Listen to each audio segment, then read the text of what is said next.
So do I have a volunteer to read question 1?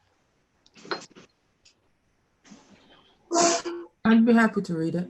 Thank you. Hey, with global pandemics of coronavirus and racism in full effect, of course, I want today's gathering to offer us an opportunity to express our deep rage, grief, and other emotions related to current events. Reflecting on the range of emotions and experiences of Anita Valero, or Max Wolf Valero, Barbara Cameron, Aurora Levins Morales, and the poet Christos, and in consideration of current events like the outsized number of coronavirus deaths in the US, the steep unemployment rate, the murders of Arbery, Breonna Taylor, and George Floyd and others, the fear of Amy Cooper unleashed on Kristen Cooper, the inflammatory speech of sociopathic narcissist Donald Trump, and American cities on fire. How are you feeling? What progress do you see in the years since This Bridge Called My Back was first published in 1981? And what do you see as the way forward? Thank you. Anybody? Oh, okay, I'll go first. Um,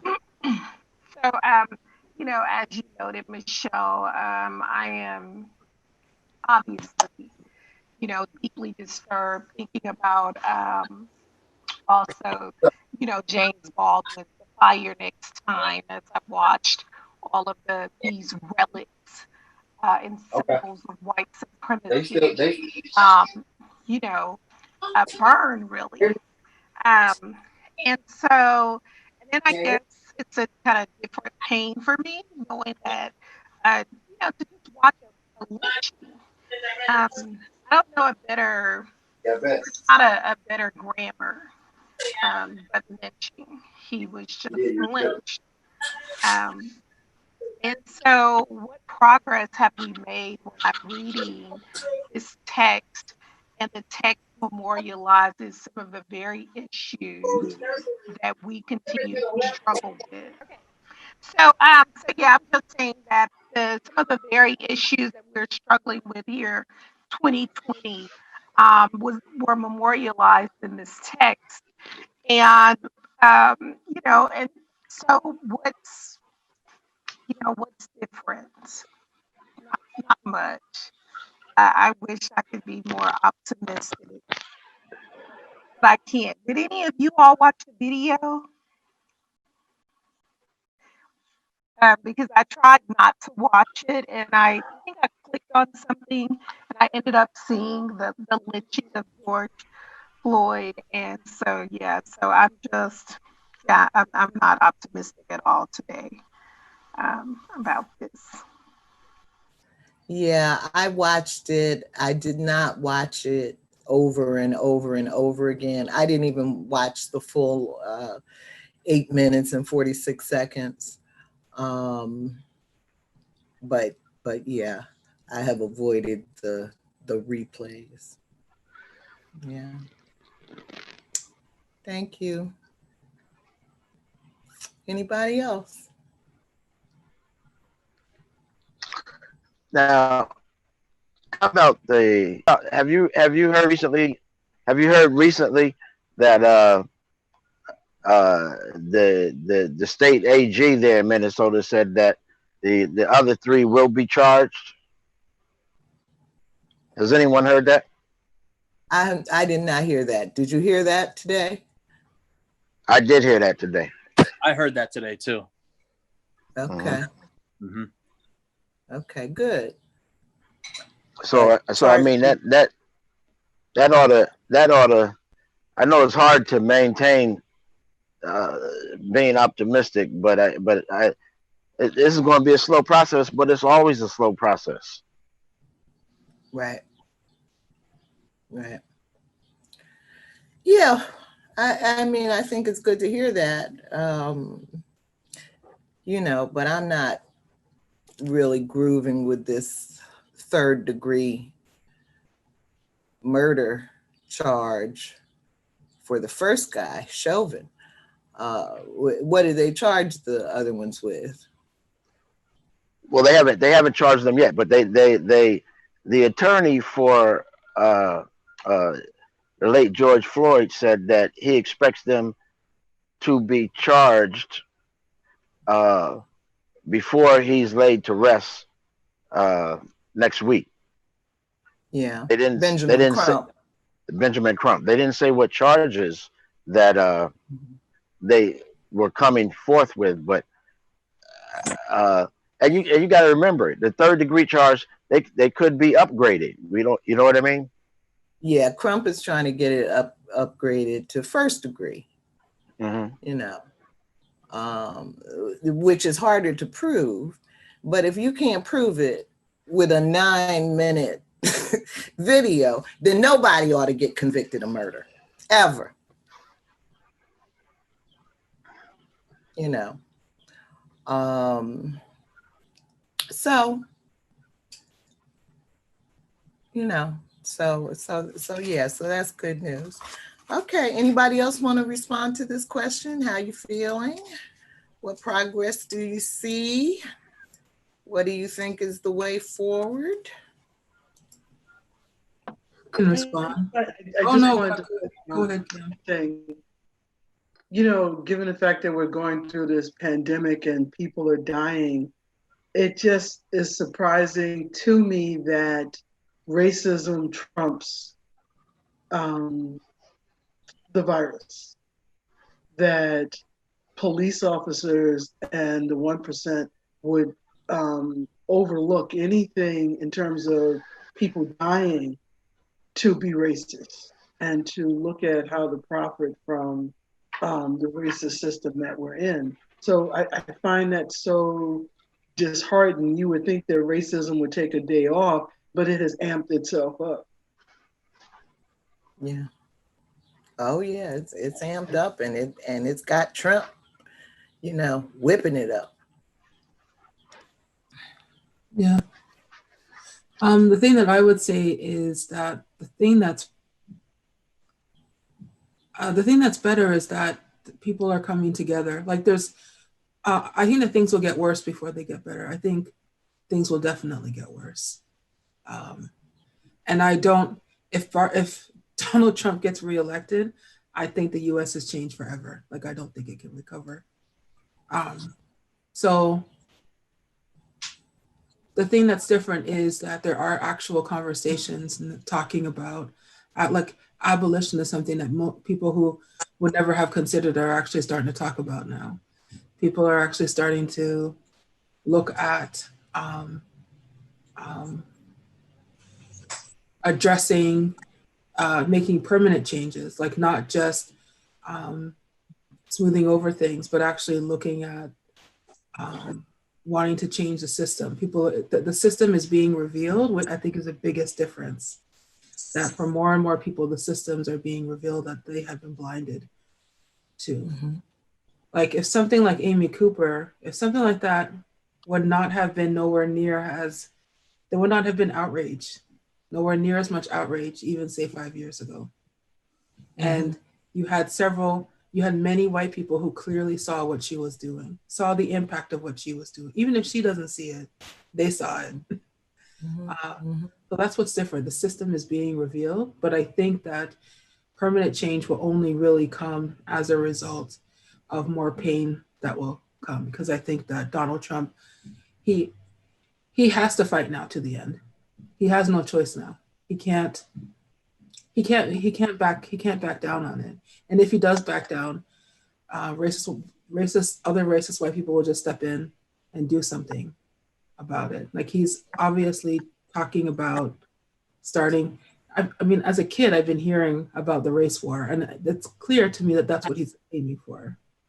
There's no other explanation for what it is that he's doing. Yeah. I mean, talking about bringing out dogs and weapons on Black people, like there's literally pictures of that. So that's kind of what's different, but. Yeah, bringing the National Guard into Washington, D.C. Yeah. I mean, as you guys know, I provide a lot of support for people. around this kind of stuff. Every American that I've been speaking to for the last 2 days have had helicopters flying over their house. Every single person. People in Oakland, people in Seattle, people in Minnesota that I have been speaking to, they all have been hearing. People in New York. These, yep, people in Washington, D.C. I know somebody was saying that their sister was on the 13th floor of a building and they can smell the pepper spray from all the way up on the 13th floor. So, yeah, because people wanted to protest an unjust killing. I had a nice conversation with cousin Jared earlier this morning about everything that's going on, and I feel like my personal opinion is there's no real solution. I feel like there's no real solution, and me personally, I kind of stand, I guess, in the middle as far as understanding, being a young Black male and having, faced this oppression and, police brutality to a certain extent, especially coming from the city where I'm coming from. I've experienced it as well as my friends. So I can understand, the anger. And I could also understand them wanting to tear stuff up because initially there was a peaceful protest in the city of Trenton. And I didn't go out, but I had some friends that were down there doing a live broadcast, and everything was fine.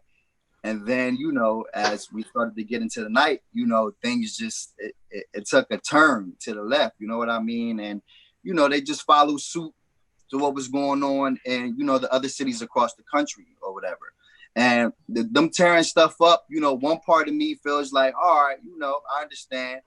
And then the other part of me is like, is that the real solution? Are tearing stuff up, are you really going to get the attention that you were looking for? Or, whatever the goal is, are we going to gain it that way? Because it's a lot of people that don't have anything to do with, that's going to be affected as a result of the way that things are being torn up. People are losing their jobs. For Trenton is a small town, right? So you figure the few Black-owned businesses that we do have, you busting windows and setting stuff on fire. So somebody got to feed their family. You know what I mean? Larry, do you have a perspective on who is doing that kind of thing? We keep hearing that it's outside agitators. I was told that. I was told, initially that there was some white males that had started busting windows first. And, not for nothing, you get what I mean? I don't have a problem with whatever you are, white, green, yellow, or things like that. But as far as living and coming, directly from out of the city and caring for the city, they weren't from here. But my problem is, all right, so if y'all saw that happening, why would you just follow suit and join in and start doing the same thing? And then to me, it kind of goes back to people having, their own personal anger issues, their own reasons that any reason that I can turn up, I'm going to turn up and I'm going to tear somebody else shit up. And, like I said, I understand, but, I don't 100% agree with it. So like I was saying, I was talking, and I'll finish after this. We were speaking in reference to Martin Luther King and Malcolm X. So when I talked to Dirty Jared earlier, he was frustrated. I haven't been frustrated with everything that's going on. I thank God for the peace that I have, to be honest. Like it just hasn't touched me in a way that it's touched a lot of people. You know what I mean? But I told him, the same thing I'm telling you now. All right, so you saying you want to take the Malcolm X approach. I'm saying let's keep things peaceful. They killed both of them. The person that was being peaceful and the person that wanted to use the muscle. So, if we were just following the blueprint, it hasn't worked. So then that goes back to what I said initially. What's the solution? There is no solution. And then that goes to dealing with individuals. And it's you know, racism it's the hate that people have. You get it would never change. It sucks. You know, it sucks that, you know, the Black community has to, you know, as well as, you know, our other brown brothers and sisters, so on. It's something that we have to deal with, you know what I mean? But I don't think that it's something that we'll ever be able to resolve, personally. Well, I'm going to have to struggle with you over the years over that opinion. And just quickly, I'll say, if you're feeling like there's no solution, it's time to open another window. I agree. It's time to get creative. Yeah. I agree. Jibril, how you feeling, baby? I have mixed emotions about this because, like, obviously this is terrible. I haven't been sleeping, honestly. Like, for some reason, I know this has been happening over the past hundreds of years, but this specific instance with George Floyd really got to me. And I don't know if it's because, like, I'm way much older right now and, like, I can see the world and, you know, from my own perspective, but I just, I don't know. Like, I kind of agree with Lojo, how he said, you know, how I don't think racism is ever going to end. I think there's always going to be steps moving forward, just like, you know, protesting and people, you know, making lifestyle changes in terms of their thoughts, their beliefs, who they hang out with. But in terms of it actually being abolished, unfortunately, I personally don't think it'll happen soon, but I'm all for, you know, moving towards the right steps. And the question is, like, what are those right steps? That's the thing. Everyone has their own different beliefs.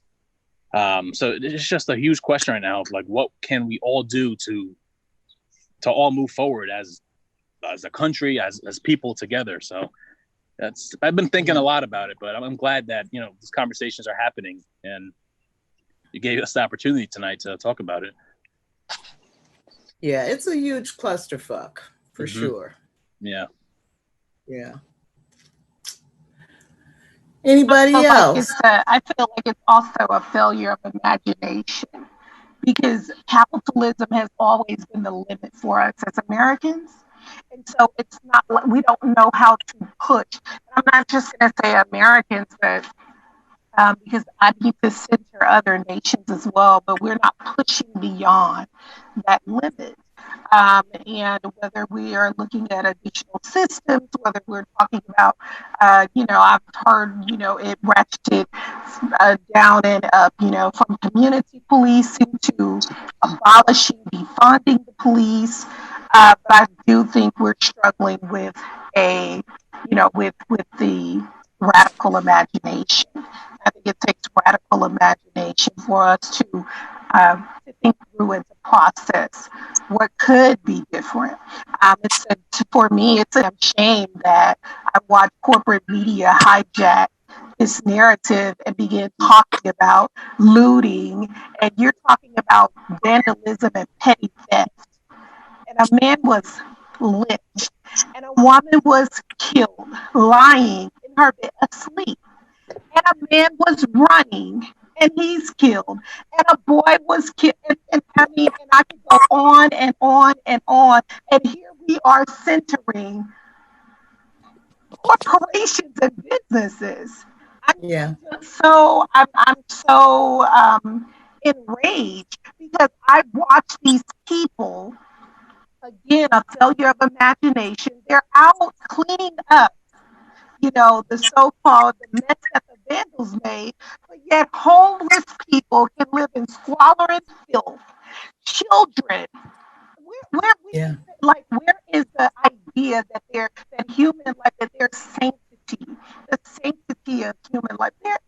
Again, I'm just saying it's a complete failure of imagination. The ways in which we desire for businesses to thrive, and we don't even extend that same consideration to people. You know, and again, the media. Malcolm X told us that if we are listening to the media, and I would inject and I would insert corporate media, that you will begin to believe that the villains are the heroes and the heroes are villains. That those who are so-called, that the guilty ones, are not guilty, and so on and so forth. It's just this way in which they are so tied, they cannot really be extracted from capitalism. And I think that's a failure. Yeah. Well said, Nicole. It is a Yeah. crisis of imagination. And that's why I don't go into despair and hopelessness, is because people are doing it. Every other first world country is way more civil than the United States of America, by far. That's not an opinion. Look at every statistic. At every statistic, the United States is a first world country with third world stats. And that is by choice. And it can be different. So there's lots of ways to do capitalism that isn't the way that it's done in the United States. There's lots of ways to show care for people. It's not a mystery at all. Yeah. It's just that it's just been disrupted by this idea of American exceptionalism. And it's like, Americans don't know what good government looks like. And it's been designed that way. It's not like it's from choice. It's been designed that way. There's no reason why people in the United States would know what good government is like. So, but good government exists. Yeah. So it is doable. Yeah. It is doable. And I say that as a person who doesn't live in the United States, I'm from somewhere else, still deal with anti-Blackness. I still live in a white supremacist culture. And I can tell you, it is different when you even how we view capitalism is different. Mm-hmm. And it changes everything.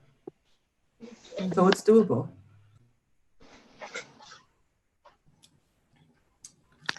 Well, there's some hope. There is some hope. Thank you. Give us some hope, Gio. Ooh, wow.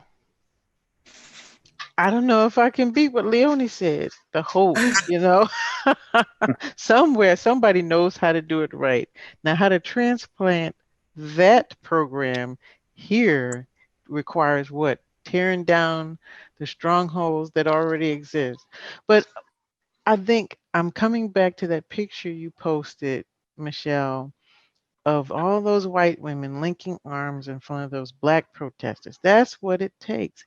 The thing I was most heartened about was the diversity in the crowd.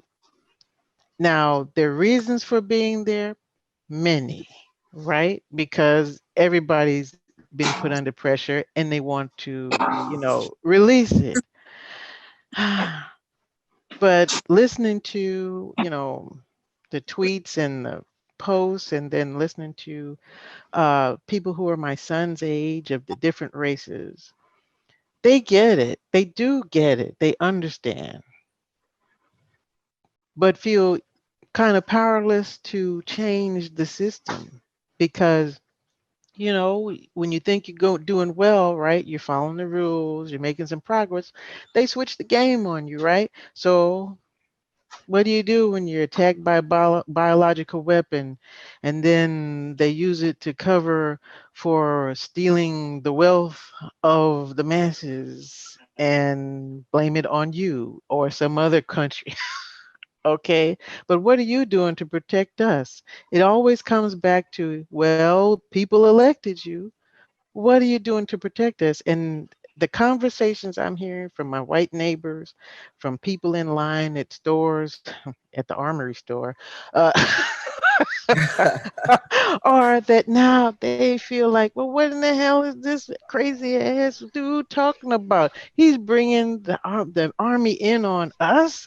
Okay, look, if the biological weapon and his unconcerned, his inhuman, totally obliviousness to what might happen didn't wake you up, then maybe this drone, killer reaper drones flying over your house and your shed out there in the bayou, that's going to wake your ass up, okay? Because he cares not for you. We've told you this before. He's told you before. But until you see the boots marching up your driveway in your nice cul-de-sac, you won't believe it. Well, believe it, okay?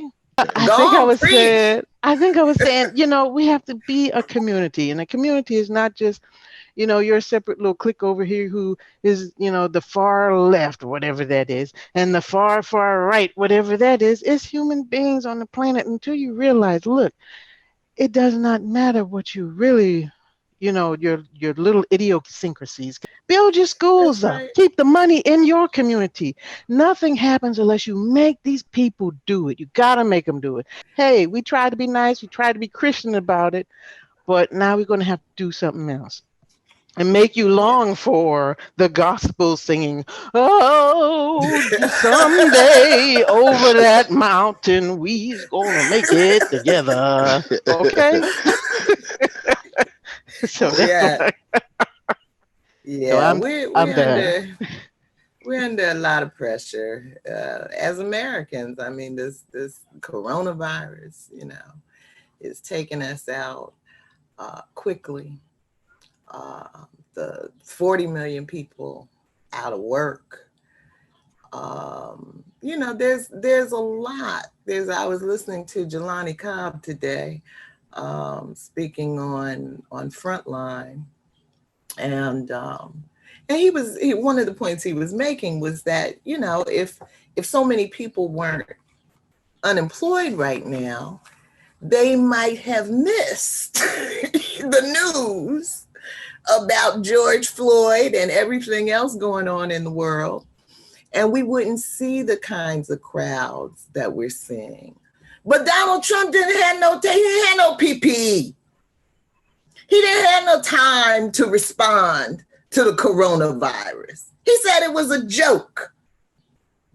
So now we're at 105,000 Americans dead, and millions of people with nothing but time on their hands to look out at what's going on in this world. That's a dangerous, dangerous combination that we got going on here. But, I wanted to say to you, Leonie, I don't know, but I have kind of just always felt like the very high level of diversity in the United States is what has made it so difficult for us to provide the public services that, other Western capitalist countries manage to do. And, when de Tocqueville came to America in the 1800s, he described it as an experiment, this democracy thing as an experiment. And so, I'm a student of political science. And so I've just kind of always looked at America as an experiment and wondered, when are we going to stop the experiment, assess the results, and make some decisions about what to do next? Because it looks like a failed experiment from this perspective. And so I don't know, my daughter-in-law lives in Germany, and that has been a predominantly white country for so long, and they have a lot of the social programs that you're talking about, Leonie. But more and more as African immigrants start moving into Germany, more and more they start to have some of the kinds of issues that we've been dealing with, all along in America. So I think that's a piece of it that we have to really find a way to assess, how well this is working, and if it's not working, what else can and should we do? Okay.